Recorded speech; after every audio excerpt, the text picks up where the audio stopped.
Saqib Saab, Tahir Saab and other dignitaries and all the audience, Assalamu alaikum.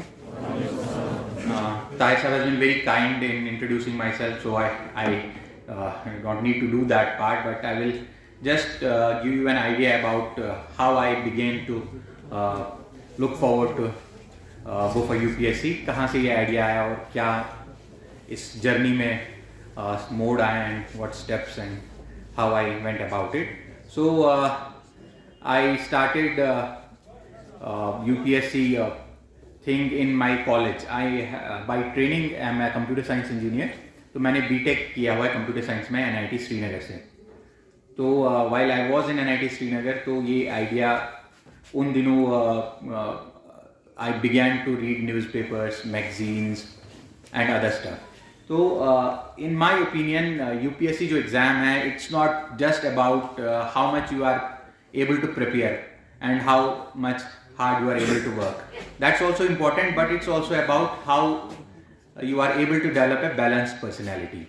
तो UPSC preparations का तो दो parts रहता है basically. एक वो साल भर जो आप एग्ज़ाम देते हो, prelims का syllabus पढ़ते हो, मेंस का सिलेबस पढ़ते हो, फिर वो जो उसका स्टैटिक पार्ट है उसको याद करते हो, फिर रिवाइज करते हो, फिर आंसर राइटिंग करते हो. एक प्रोसेस है जिससे अगर आप लोगों में से कुछ हैं जिन्होंने एग्जाम दिया है जो वेल अवेयर होंगे. बट एक लंबा प्रोसेस भी है यूपीएससी या सिविल सर्विसेज एग्जामिनेशन क्वालिफाई करने का जो ओवर द लॉन्ग रन चलता है. Whether in my opinion school से ही स्टार्ट होता है. इट्स अबाउट कि आपके इंटरेस्ट क्या हैं, आपकी पर्सनैलिटी कैसी है. To be a candidate which is needed by the UPSC, you need to have a well balanced and multi-dimensional personality. आपके interest रहने चाहिए आपकी society में to begin with, how the society runs.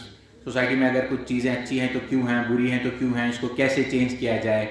आपका economy में interest रहना चाहिए because economy affects us all, कि हमारी economy में. इसी तरह आपका history में interest रहना चाहिए. history is something which informs our culture. History से ही हम लोग अपना आज समझ सकते हैं और अपना कल बेहतर बना सकते हैं. तो आपका मल्टी डायमेंशनल इंटरेस्ट रहना चाहिए. Almost all the things should be जो आप स्कूल में पढ़ते हो. बेसिकली स्कूलिंग क्या है, स्कूलिंग आप 5th से अगर आप देखें तो जो डिफरेंट सब्जेक्ट्स रहते हैं आपके, सिविक्स रहता है, हिस्ट्री रहता है. स्कूल्स का एम ये रहता है कि एक सिटीजन बने, ये जो बच्चा है कल एक वेल इन्फॉर्म्ड और एक रिस्पॉन्सिबल सिटीजन बने. और UPSC basically it's an exam जिसमें वो देखते हैं कि किसने अपनी स्कूलिंग में कितना अच्छा किया और कितना अच्छा सिटीजन वो बना है. एंड देन उसका कंप्रहेंशन कैसा है, उसकी एबिलिटी कैसी है, उसका एप्टीट्यूड कैसा है, उसकी एबिलिटी कैसी है कि वो इस सोसाइटी में एज ए रिस्पॉन्सिबल ऑफिसर काम कर सके. तो जो भी आपके स्कूल में बेसिकली सिलेबस होता है, जैसे यूजुअली आपने अगर सिलेबस देखा होगा यूपीएससी का, उसके बाद आपने देखा होगा बुक लिस्ट जो आपने रीड करनी है. तो वो बुक लिस्ट यूजुअली आप यू विल फाइंड इनवेरिएबली क्या यू विल बी सजेस्टेड कि आप एनसीईआरटी पढ़ो 6 से लेके 10 तक की. वो इसी वजह से कि अगर आपने मिस किया है वो प्रोसेस एक रिस्पॉन्सिबल सिटीजन बनने का, एक responsible member of the society बनने का, वो फिल अप हो.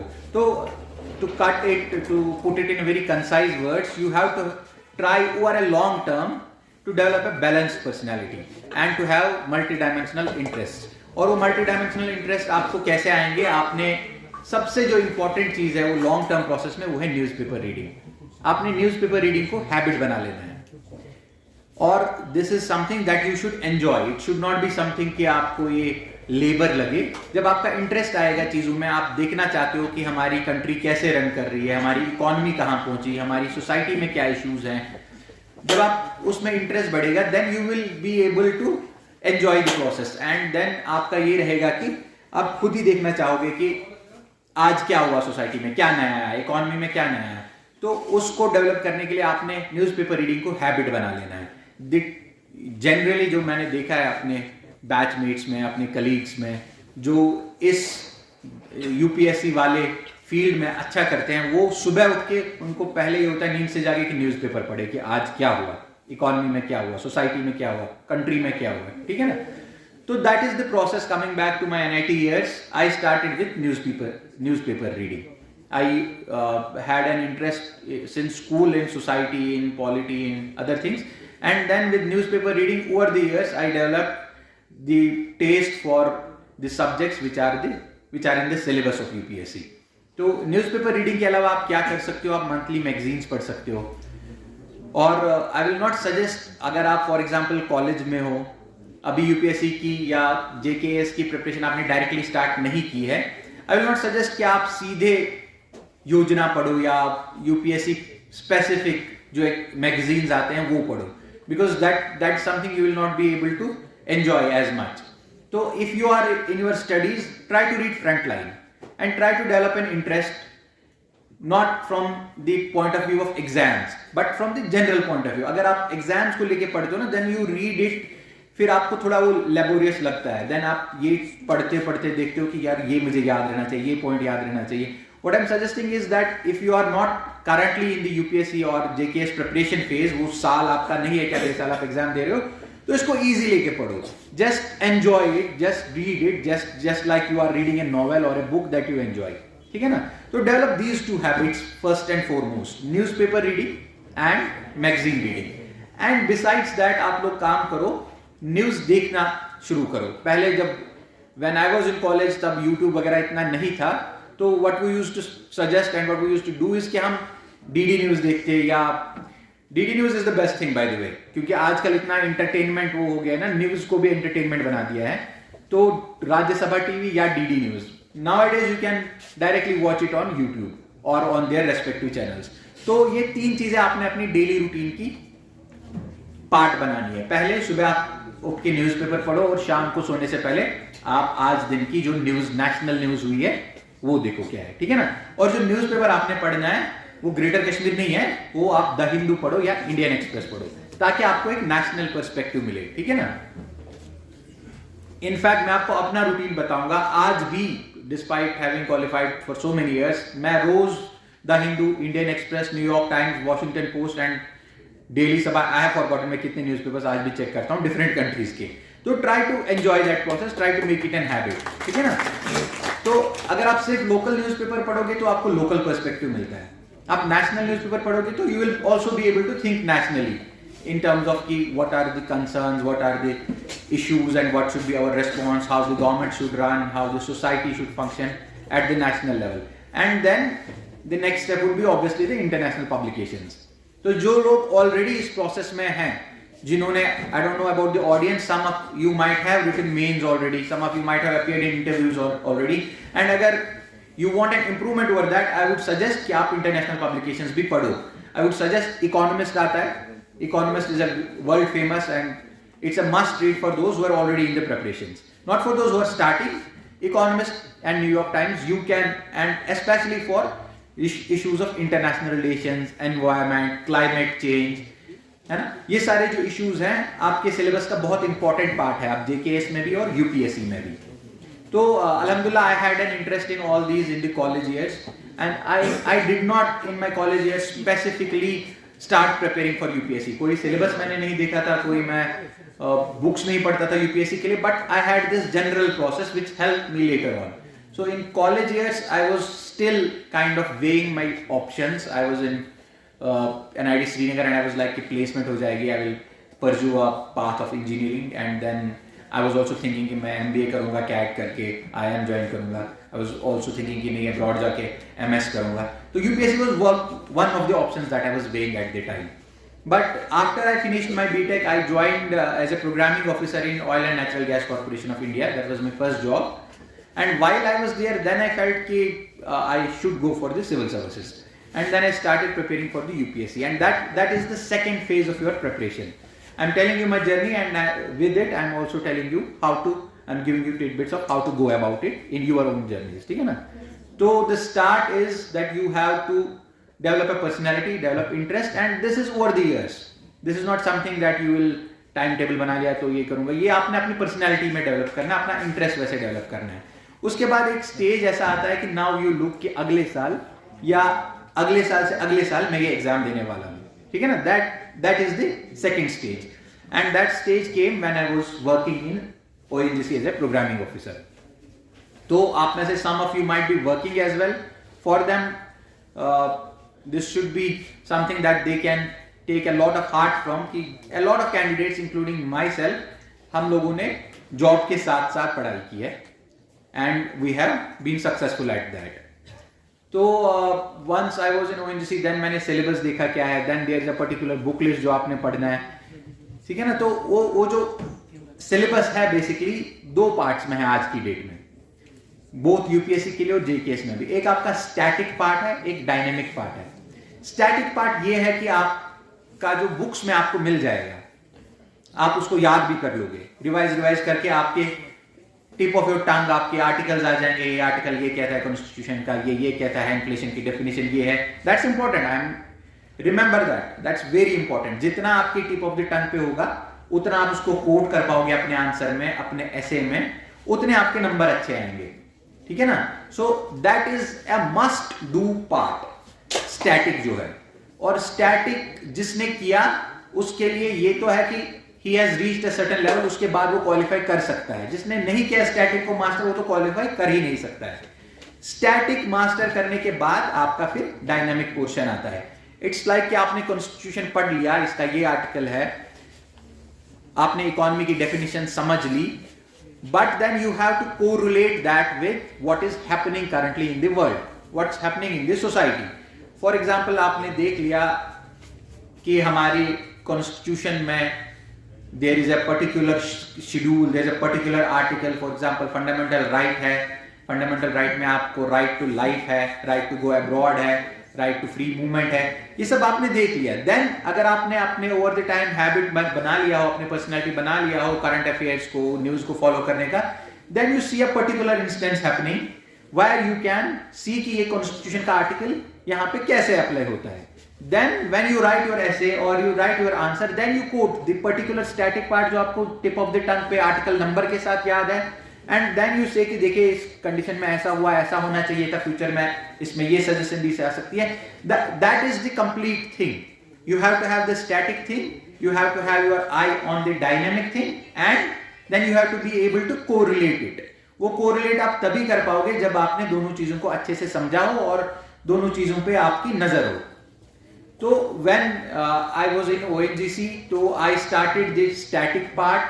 Static part में prelims का और mains का अलग अलग syllabus रहता है। prelims के 2 papers आपके रहते हैं basically।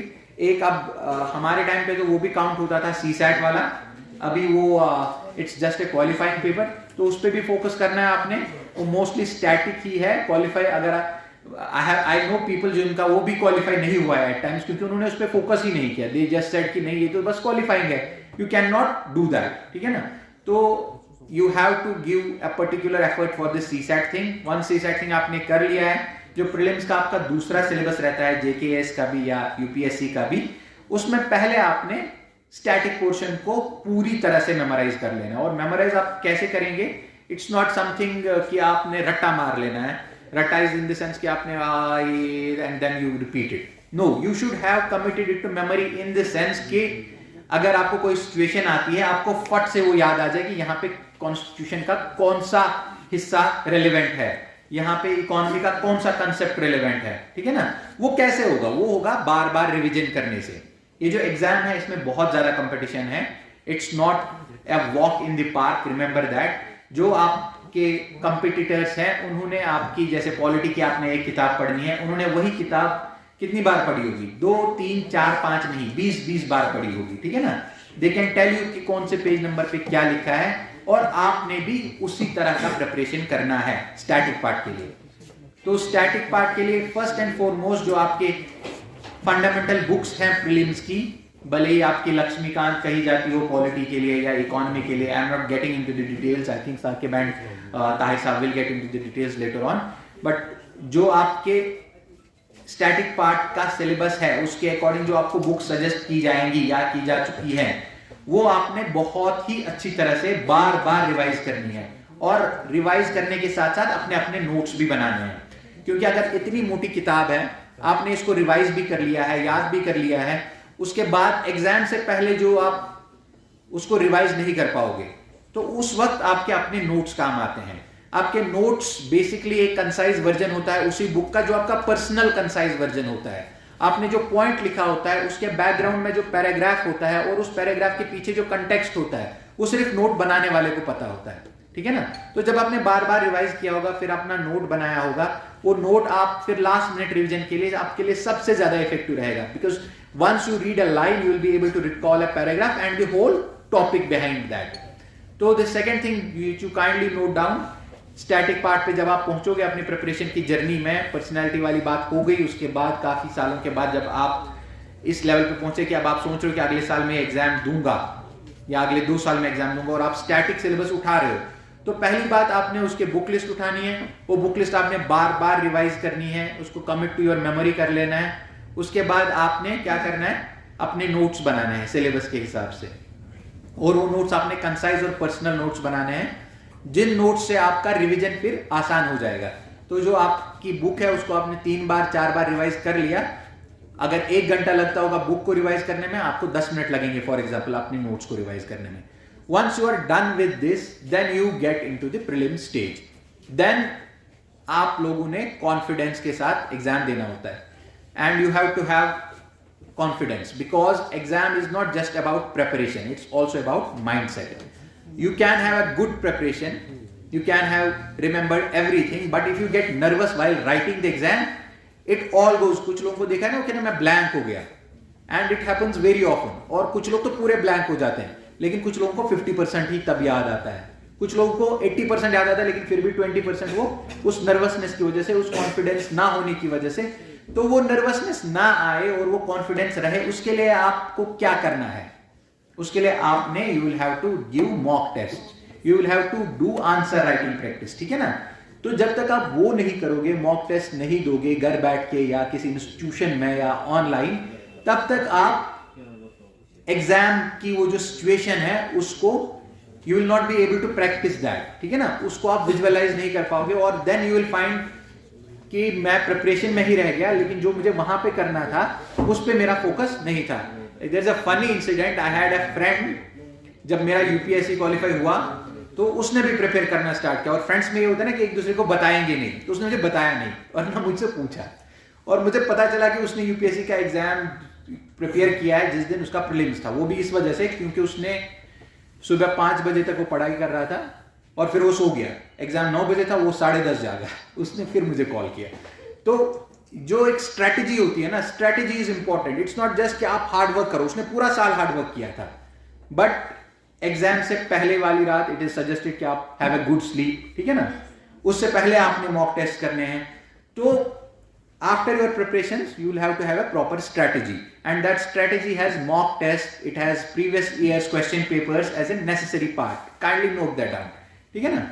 तो once that is done, prelims is done. Prelims is just a stumbling block, ये आपको रोक सकता है, ठीक है ना, रोक लिया तो आपका खेल खत्म, लेकिन अगर आपने इसको क्रॉस कर लिया, इसका ये मतलब नहीं कि आपने एग्जाम क्वालिफाई कर लिया, एग्जाम उसके बाद स्टार्ट होता है, क्योंकि प्रीलिम्स के नंबर जो हैं वो कहीं पे काउंट नहीं होते हैं, इट इज जस्ट कि रेस है जो इसने जंप किया, अब वो असली रेस में पहुंचा, और असली रेस है मेंस का एग्जाम।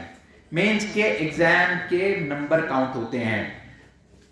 अक्सर स्टूडेंट्स क्या करते हैं, ताया sir how long am I suppose to speak, ठीक, तो अक्सर स्टूडेंट्स क्या करते हैं, वो प्रीलिम्स में खो जाते हैं, उनका फोकस रहता है कि मैं प्रीलिम्स क्वालिफाई करूं, और जब मेरा प्रीलिम्स क्वालिफाई हो जाए फिर मैं मेंस का एग्जाम दूं, ठीक है ना।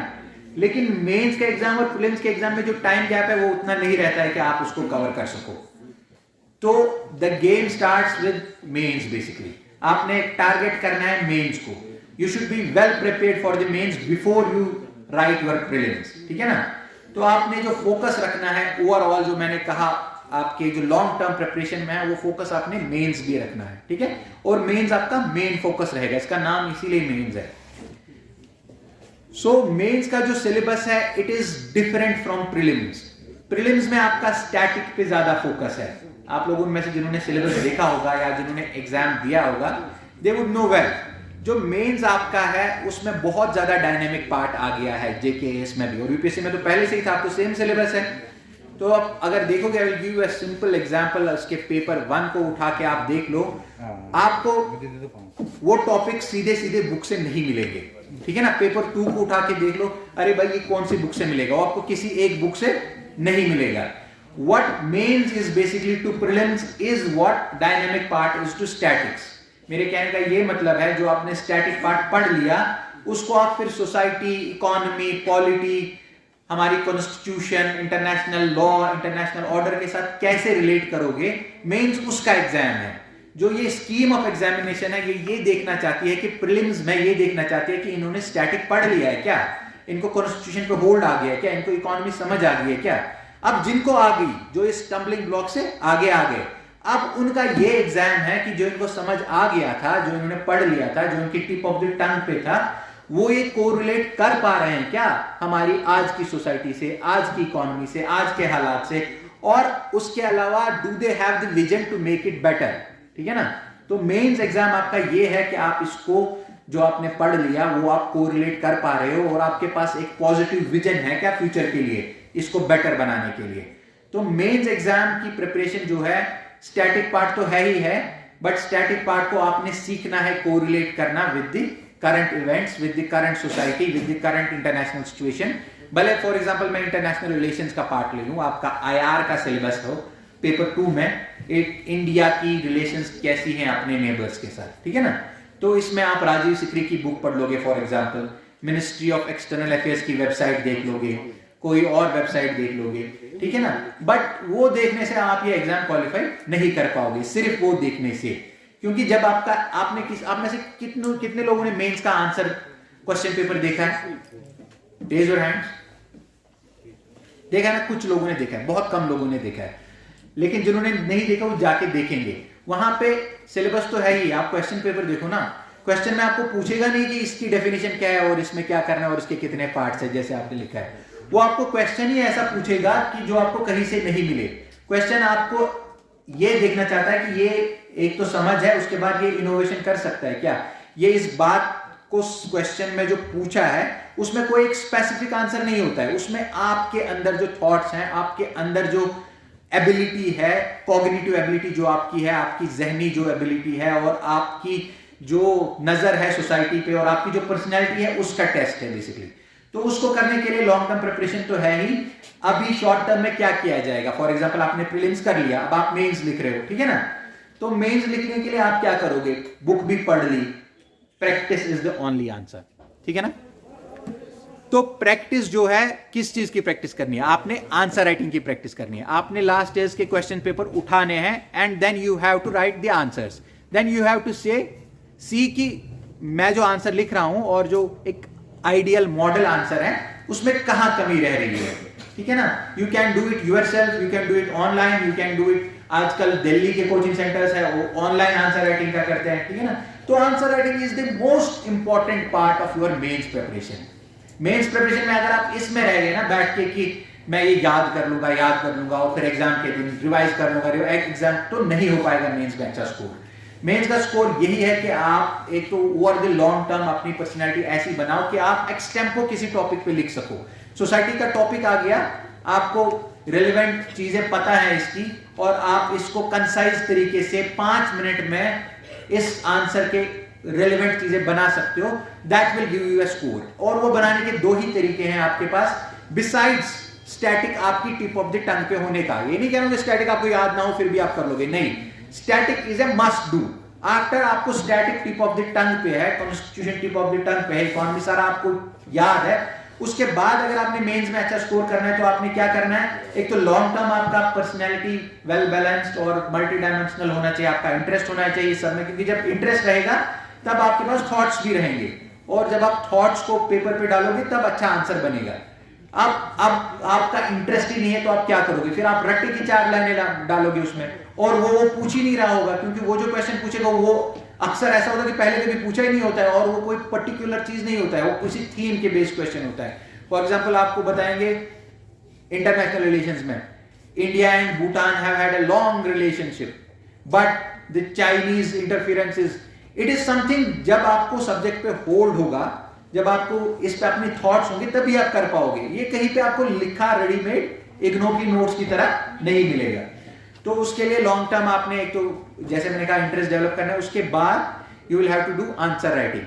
जैसे मेंस का पर्टिकुलर पेपर है, इसके आपने 50 क्वेश्चन पेपर्स किए हो तो कुछ ना कुछ आपका रिलेट हो जाएगा। You will develop that ability to have thoughts about the topic and then to put those thoughts on paper. So that is थोड़ा सा मैं आइडिया दे रहा हूं, mains is a very big ocean, just मैं इसको कंसाइज करके थोड़ा सा आपको आइडिया दे रहा हूं कि मेंस के गो अबाउट कैसे करना है, how do you go about your strategy for mains exam. So mains exam static must do, then have a good mentorship, वो आपको बताए कि कहां से आपने क्या पढ़ना है, क्योंकि जैसे ताहिर साहब ने कहा ना, there is an information pollution as well. Mains का सिलेबस ऐसा है ना कि कुछ क्लियर कट नहीं है कि ये बुक पढ़नी है या आपने पढ़ लेना है, आपको समझ नहीं आता कि मैं क्या पढ़ूं पेपर से क्या नहीं पढ़ूं, ठीक है ना। तो that will be the mains का जो इंपॉर्टेंट चीज है। उसके बाद I will dwell a bit about ethics and essay, but before that I will take a small break and I think DC sahab might like to give you some words of wisdom as well, so please welcome.